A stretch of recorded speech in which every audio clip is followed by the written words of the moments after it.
Today's episode is sponsored by the letter F, as in for fuck's sake. I'm your announcer Annie, or whatever the PBS person is called. Your friend? I'm your friend. F for friend, F for FunUntitled. I'm also here. I'm Minty. And this is FunUntitled, where we serve every podcast an FU. So we're going over the 5th episode of Bleach 1000-Year Blood War arc. So we start off with the opening scene of like... the clip art of Rat has lightning. You know what? No, you explain to me why they went like $1 on that. Because they spent a lot of money on animation. You have Ichigo, he's still trapped in the Garganta. He's hearing people scream. Jidambo, who's being controlled by Stern Ritter, attacks the 12th Division. AKA our man Akon. What did Akon sing? I cannot figure that out. I want to say the beautiful girl. You got me suicidal. I have no idea. Pretty sure that's Akon. Yeah, I don't know any of his songs. I think I know some songs that he sings with like other artists, but I don't know those names either. But anyway, so as I like to call them, the fruit basket, or as Annie said, that what are they called? Karakura. Oh, Karakura Hometown Heroes. Oh, that's too long. The fruit basket that's stuck in Hoiko Mundo gets saved by a mysterious red attack that attacks the J Stern Ritter. And we're like, who could it be? And I said, Minty, if I can guess who this is, you have to say yes. You got it correct. And Minty had the galls to tell me, alright, but hypothetically, what if I also forgot who saved them? Hypothetically,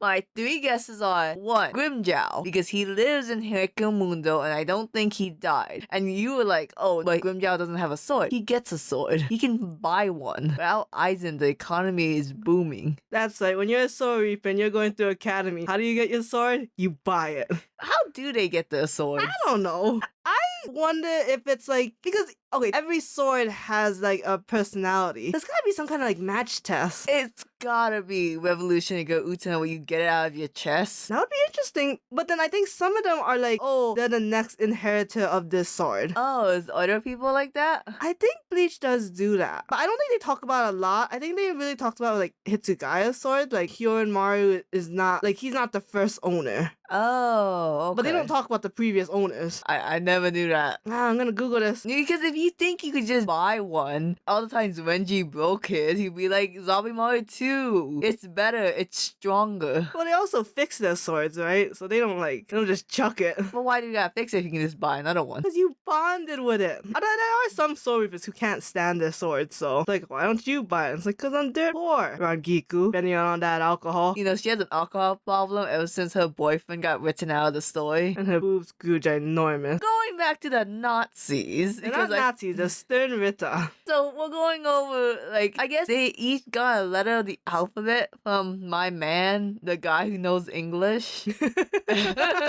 And so my main man, who I like to call asshole, no, he gets J for jail. And like, yeah, now we're teaching Japanese public some English words. Is the guy with the F that fights Byakuya and Renji, does F stand for fear? What would you think it stood for otherwise? I don't know, this whole time I thought he was Q for queer. And I was like, you little queer boy. Q did appear in this episode. Oh, yeah, which one's Q? We'll get there, hello. Okay, fine. Can I go on my little rant about F real fast now? Fine. I feel like it was a nice segue. Everyone on Twitter that was like, oh, what a goat speech he did to Byakuya. They animated that beautifully. What are you on? Why are you high? Stop watching Bleach high. Because that speech made no fucking sense. Like, as soon as Byakuya's hands started shaking, like, oh, what is this, poison? I was like, it's fear, my dude. The guy's like, I bet you think it's poison. Let me go on this speech about how it's not. It's something you thought you lost. And like 5 minutes later, it's fear. Yes, I got that from the beginning. And the part that pisses me off the most, like, it's irrational fear. You don't know where it's from. It's from you, asshole. How is it not from you? He didn't just get afraid for no reason. It is kind of weird, right? Like, Byakuya's not really scared of you, but you invoke it by like bringing up, I don't know, I guess memories of some shit. And it's like, dude, this is like totally forced upon. And like, what's with the fly reference? Why did we CGI the flies? Lord of the Flies. I hate everything. Like, before I thought like, oh, okay, the Quincy's are overpowered, Mary Sue. They have great offense, great defense, and they can steal Bankais. What can't they do? I will excuse all of that if you just get out of my face.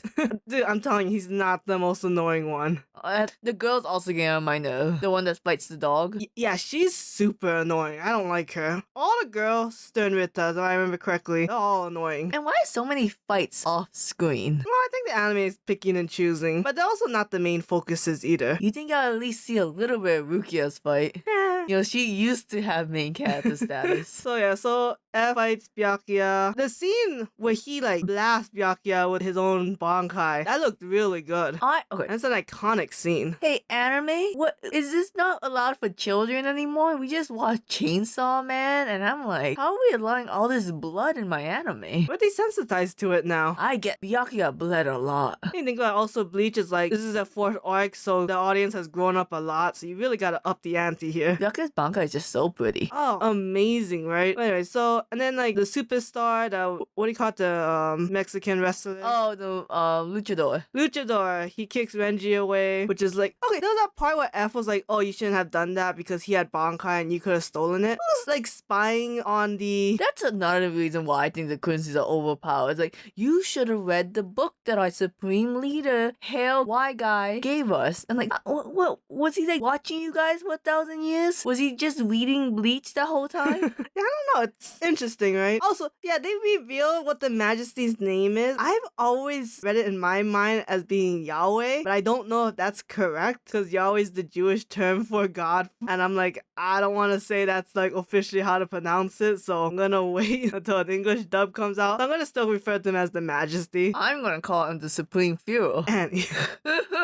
And then this pink girl defeats Rukia. We don't see that fight. And then we see Kenpachi face the Majesty. He's the one who defeated R for roar, Q for question, and Y for yourself. I thought it was a pretty badass scene for the most part. I love that so much. And like when he ripped out Q's throat, I was like, whoa.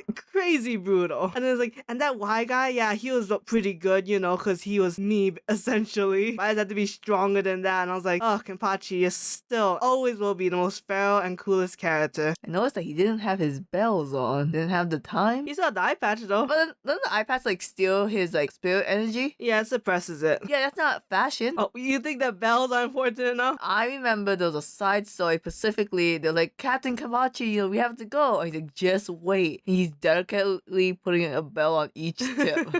And that's how we knew he was gay. Hangs out with a little girl for platonic reasons. He hangs out with a sassy little girl. That's the thing. And he's bad with direction. Another thing the gays have. And I guarantee you, neither Kenpachi or Yachiru knows how to calculate tip. Oh my god, you're right. That is the stereotype. Not for gays, but for like that shonen character who's really strong is also really bad at direction. Thank you, Yoga, from Ranma 1/2. The best character in Ranma 1/2. So, but yeah, Kenpachi gets his ass wiped on the floor. But before that, we get to see Yamamoto save Hisagi from the old Stern Ritter, who was the one who killed his lieutenant and had the bankai of Koko Gonryo Rikyu. Now, when I say I never fell for a man this fast, I mean I never fell for a man this fast. Because the French guy, when he was younger, I saw his eyes. I have a thing for characters that doesn't have a shine in their eyes, but it's a stylistic choice, not just an art style. Like Juvia doesn't have a shine in the eye. I don't know why. Characters like that, I'm like, oh, hello. And his personality is serious and stern, and you know I like me my boy who knows the rules. His bankai looks really hot with like, you know, the lightning coming down. That was really cool. And him collecting it to make his sword really fast. I'm like, oh, baguette, if you know what I mean. Annie likes really loyal servant type characters. Oh, shit, I didn't realize he fell in that category. Why did you not realize this? I thought that was very obvious. I don't know, man. Kind of like very like Frances vibes from Dr. Stone. Oh, he is. Oh, honey. Why did you die? Come back. I like that when they steal the bankai, there's like a purple hue to them. Oh, that's what it was. Yeah, because you can see that with the Zenbone Sakura and this Koko Gonru. So they can just steal the bankais indefinitely and use it? Essentially, yeah. Fucking OP.